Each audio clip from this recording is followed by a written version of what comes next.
Today we're taking a bit of a shortcut to getting really well informed about something absolutely critical in air travel, something most of us, well, probably never even think about.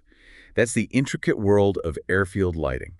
You've sent us some fascinating sources on this, and our mission today is really to unpack the vital role these lights play in keeping us all safe on the ground. It really is fascinating, isn't it, how these systems, I mean, they're often pretty much invisible to the average passenger, but they act as these silent guardians for an airport's operational safety. We'll be diving into the specifics, how aircraft are guided with such precision, especially when things get tricky, like in low visibility conditions. Okay, right. Let's unpack this then. And we're focusing specifically on taxiway lighting today. It's just amazing how something that seems, on the surface, so straightforward, like a light on the ground, how incredibly intricate and vital it is for safe air travel, especially guiding these huge machines. So maybe to start us off, what exactly is taxiway lighting? What's its core purpose in the whole scheme of things on the ground? Well, taxiway lighting is it's fundamental, absolutely fundamental for ensuring the safe movement of aircraft on the ground. Its primary role, really, is to guide the planes from the runway to the apron, the gate area or the terminal, and then back again for departure. And this becomes especially vital during night operations, obviously, or when visibility is poor. Think fog, heavy rain. It's a key defense against things like runway incursion. Right. Yeah. And just Right. generally preventing aircraft from getting lost or turning down the wrong path on the airfield. Absolutely. And it's clearly not a simple one-light-fits-all kind of situation, is it? Yeah. From what I was reading in the sources, the different types seem to serve very specific, distinct purposes. Yeah. So where do we even begin breaking down these different light types for a pilot? What's maybe the first one we should get our heads around? Certainly. Okay, let's begin with taxiway edge lights. These are really crucial. They mark the physical limits, the actual edges of the taxiway surface itself. They show up as steady blue lights. That blue color is quite deliberate, by the way. Oh, really? Why blue? It provides a good contrast with the generally brighter white and yellow lights you see on runways, helps pilots differentiate. And importantly, they're mounted on what we call frangible bases. Frangible, meaning? Meaning they're designed to break away easily on impact. It's a critical safety feature. Imagine a plane's wingtip just brushes one. Instead of causing damage to the aircraft, the light fixture just snaps off cleanly. Wow. Okay, that's clever design. Real foresight there. Exactly.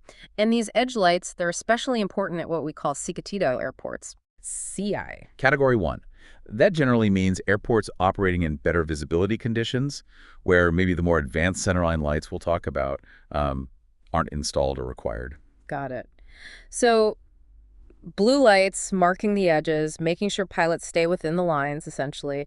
But once they're actually on that taxiway, how do these systems give them that, precise straight-ahead guidance? Especially, like you said, when visibility is poor, maybe they can barely see a few feet ahead. Right.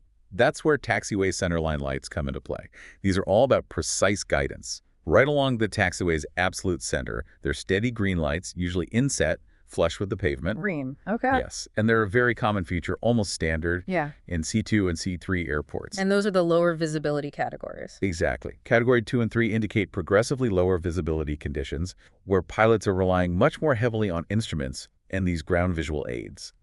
And if we connect this to the bigger picture, their spacing is actually quite carefully calculated, usually about 30 meters apart on the straight sections. 30 meters. Yeah, and even closer together when the taxiway curves or approaches an intersection.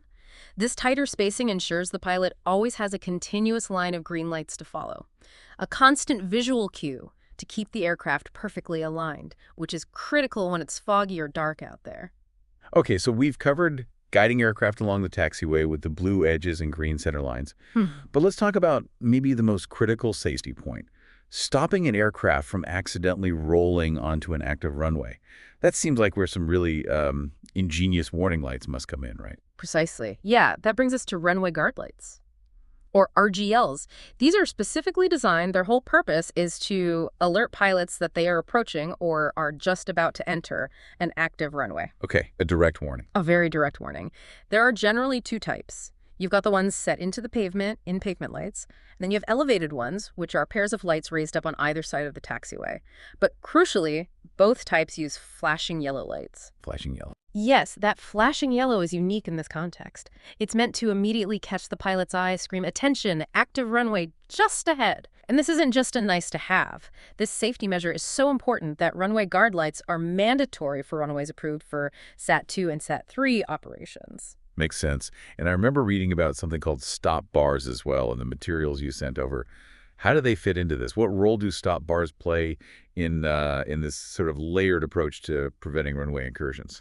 Stop bar lights. Yes, these are absolutely paramount, really, really critical for preventing that unauthorized runway entry. These are rows of bright red lights in pavement set across the taxiway right at a designated runway holding position. Bright red. Okay, that sounds unambiguous. It is. Red means stop, period. And what's really crucial here is their control. They aren't just always on. They are managed directly by air traffic control. ATC. So ATC controls them. Yes. An aircraft must never cross a lit stop bar. Never. ATC will only switch the red lights off once that specific aircraft has received its clearance, either to enter the runway to line up or for takeoff. Wow. It's a completely non-negotiable safety measure. It's designed as that final visual barrier. We hear stories, thankfully rare, of near misses. And it's precisely these layers of visual cues. The runway guard lights giving the warning, the stop bar providing the hard stop working together with ATC instructions that prevent those potential incidents from becoming actual tragedies. Okay, that's very clear. Red means stop, controlled by ATC.